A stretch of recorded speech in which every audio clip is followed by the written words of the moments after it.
ঝাঁপিয়ে পড়লেন যুদ্ধ করতে করতে অনেকগুলো কাফেরকে জাহান্নামে পাঠিয়ে দিলেন। হানজালা একবার মনে করলেন না যে আমার বিবি আমার ঘরে এসেছে, আমি তাকে বিবাহ করে এনেছি, সেই চিন্তা করলেন না। হানজালা বাবার চিন্তা করলেন না, মায়ের চিন্তা করলেন না, দুনিয়ার জমিনে থাকারও চিন্তা করলেন না। আমার নবীর মহব্বতে সে পাগল হইয়া পাগলের মতো একেবারে যুদ্ধ শুরু হয়ে গেল।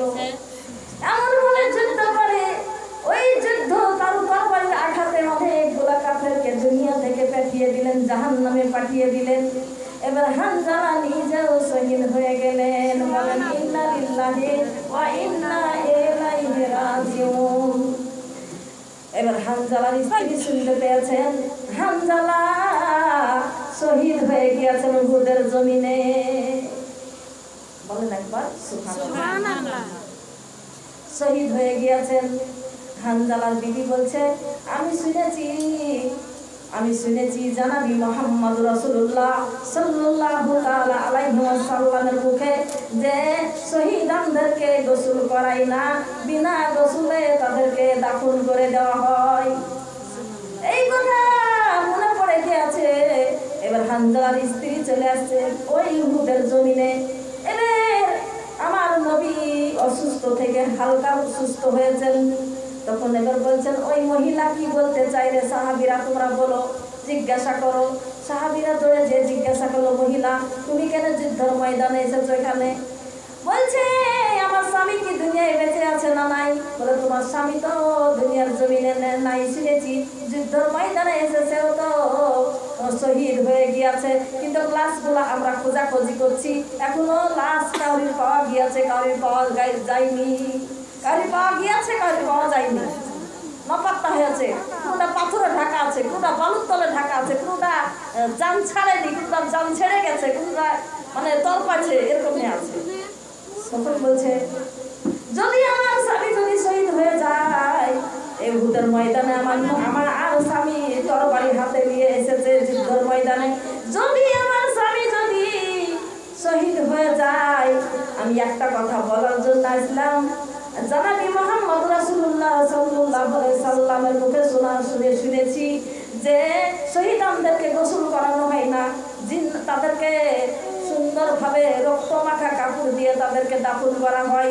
যার যার শরীরে কাপড় আছে, যেইভাবে সে রক্ত পড়তে আছে ওইভাবেই তাকে কবর দেওয়া হয়। আর তো আমার অনুরোধ থাকলো আমার স্বামীকে জানি গোসল করিয়ে দেয়, কেন আমার স্বামীর গোসলটা ফরজ ছিল।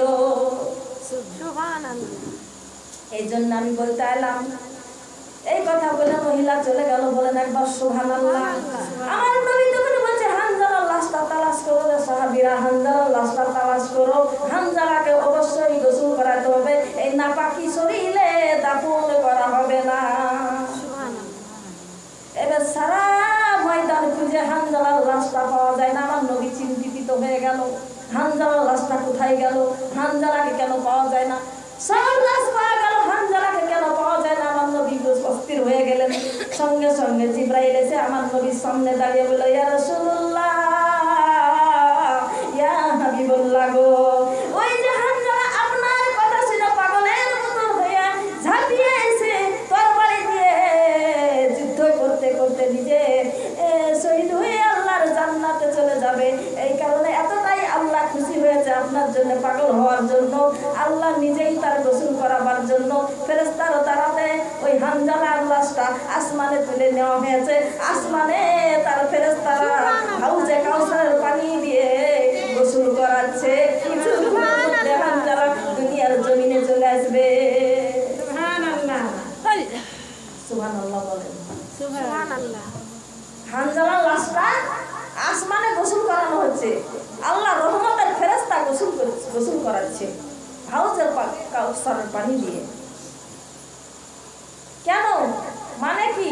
যে আপনার প্রেমে আপনার মহব্বতে সব ছেড়ে দিয়ে পাগল হয়েছে, চলে আসলো আর যুদ্ধের ময়দানে সে ঝাঁপিয়ে পড়লো, যুদ্ধ করতে করতে সে দুনিয়া থেকে চলে গেল। এই জন্য আল্লাহ খুশি হয়ে আল্লাহ নিজে গোসল করাচ্ছে, আল্লাহ ফেরেশতাদেরকে দিয়ে গোসল করাচ্ছে। আল্লাহর মন মতো কথা, তাই না গো? সুবহানাল্লাহ।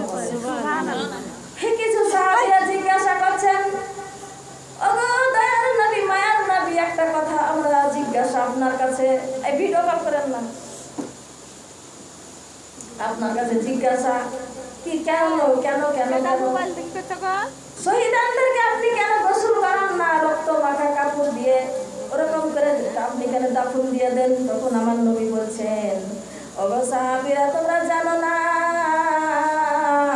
যেদিন ওই হাসরের মাঠ যেদিন কায়েম হবে, হাসরের মাঠে আমার শহীদরা ওই দিন প্রতিষ্ঠার কাজ করতে গিয়ে তারা কত তারওয়ালের কোপ খেয়েছে, খঞ্জরের কোপ খেয়েছে, তারওয়ালের কোপ খেয়েছে, কত জায়গা তাদের ক্ষত বিক্ষত হয়েছে, তারা ওইভাবে হাসরের ময়দানে উঠবে। তাজা রক্ত তাদের শরীর দিয়ে ঝরতে থাকবে ঝরতে থাকবে। আল্লাহু পাক রব্বুল আলামিন জিজ্ঞাসা করবে, ওরে বান্দারা, তোমাদের তাজা রক্ত কেন তোমাদের শরীর দিয়ে ঝরছে? আল্লাহ জানার পরেও জিজ্ঞাসাটা করবে। তখন বলবো, মহান আল্লাহ, তোমার এই দিনের কাজ করতে গিয়ে ওই যুদ্ধ করতে করতে এই খঞ্জরের কোপ খেয়েছি আর এইখানে তারওয়ালের কোপ খেয়েছি, এরকম করে কোপ খাই